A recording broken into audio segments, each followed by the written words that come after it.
all the resource persons invited, kindly stand up and raise your right hand, please. Representatives and resource persons from the Office of the Vice President, COA, and DBM po. Thank you, ma'am. Mr. Chair, Yes, the Honorable yes, Vice when you President. sent a letter to the Office of the Vice President, you attached a copy of the rules Okay. in aid of legislation. Yes po. Yes, sir. Nakalagay po doon na witnesses lang po ang ino-oath. Sabi niyo po ngayon sa amin, resource persons kami. Ang ano po, considered as resource person po. Ang ano po. Kayo po. Kaya nga po. Yes po. Lahat po ino-oath po. Yes. Apo. Nakalagay po sa rules ninyo, witnesses. Nakalagay po dito ngayon sa table, resource persons. Lahat po considered as resource person and witness. Lahat po naman kayo, lahat resource person pa eh. Wala pa naman po tayong tinatawag na, lahat po considered as resource person pa lang po. Right. Opo. Ang nasa rules ninyo, witnesses lang po ang nag-o-oath. Wala po kayong rules sa resource persons.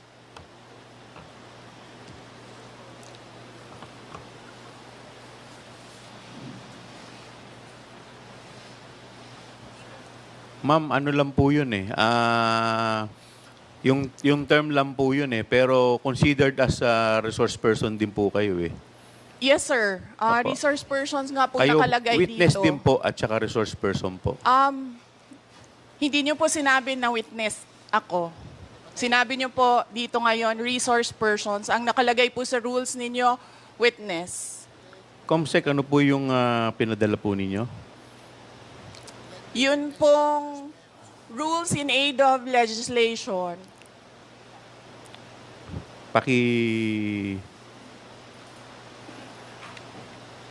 Mr. Chair, point of order. What is the point of order of the Honorable Because Congressman this issue about Macapagal? witness, resource person, etc., etc. Ma'am, pakilakas lang po, hindi po marinig. Persons and accused has been taken up in previous legislative inquiries in aid of legislation. I want to quote a December 8, 2008 hearing in the Senate, where Senator Miriam Defensor Santiago had an opinion on a similar situation, but she quoted a Supreme Court ruling. So,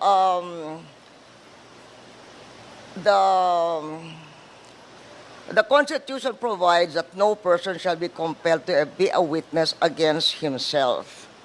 The Supreme Court has repeatedly emphasized that there is a difference between a mere witness and the accused.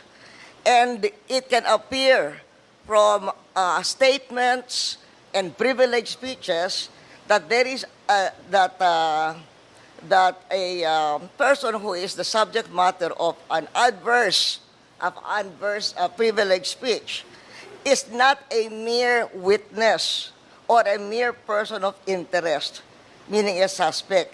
She is in fact accused of what seems to be a criminal case for violation of certain criminal laws, including malversation of public funds. And there is a case quoted in 2007, Standard Chartered Bank versus the Committee on Banks, where the court repeated the rule that an accused occupies a different tier of protection from an ordinary witness. So, where the court said, Supreme Court said, whereas an ordinary witness may be compelled to take the witness stand and claim the privilege at each question requiring an incriminating answer is shot at him, an accused may altogether refuse to take the witness stand and refuse to answer any or all questions. So that has been a supreme. And then there is a portion that the court explained that the right of the accused against self-incrimination also applies to respondents in administrative investigations such as legislative inquiries in aid of legislation. So that is the point of order I am raising, and there is a Supreme Court ruling to this effect. Thank you, Mr. With that, the chair declares 1 minute suspension. Recess.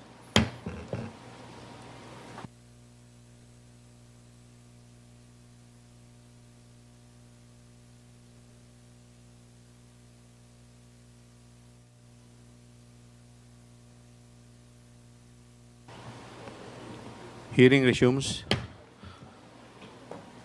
Madam Congresswoman Arroyo, may I know if may I be clarified if the tenor of your point of inquiry is referring to the sub judice case or rule? Referring to the sub judice case, but it is saying that when a witness, in fact, is in reality the accused.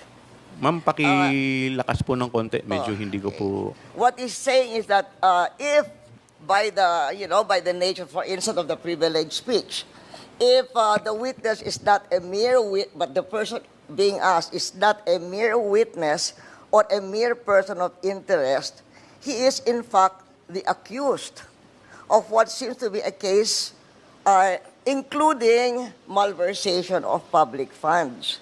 And the court repeated the rule that an accused occupies a different tier of protection from an ordinary witness.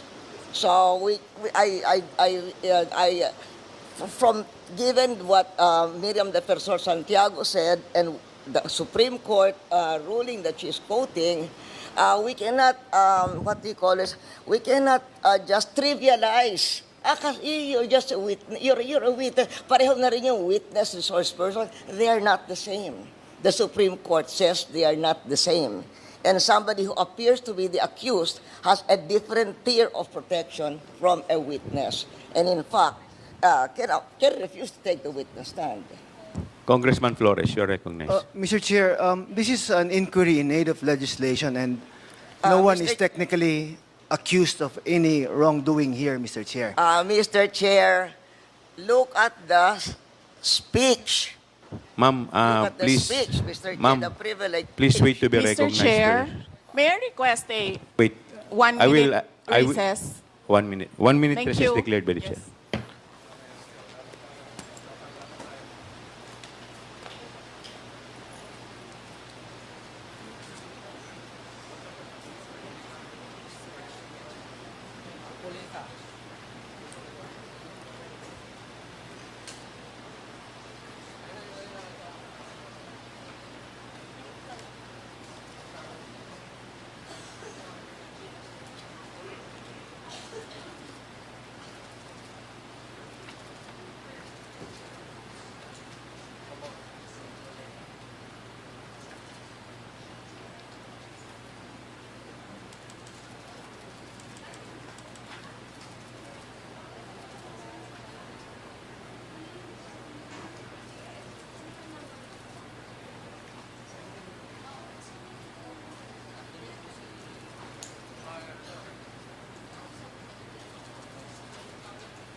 Mr. Chair, yes. Mr. Chair, Session resumes. Mr. Chair, may I speak? You will be given the opportunity later, Okay. Madam Vice President. In any event, the point of the Honorable Arroyo is well taken, but we will proceed to the oath taking. If the Vice President refuse to take her oath, we will respect that.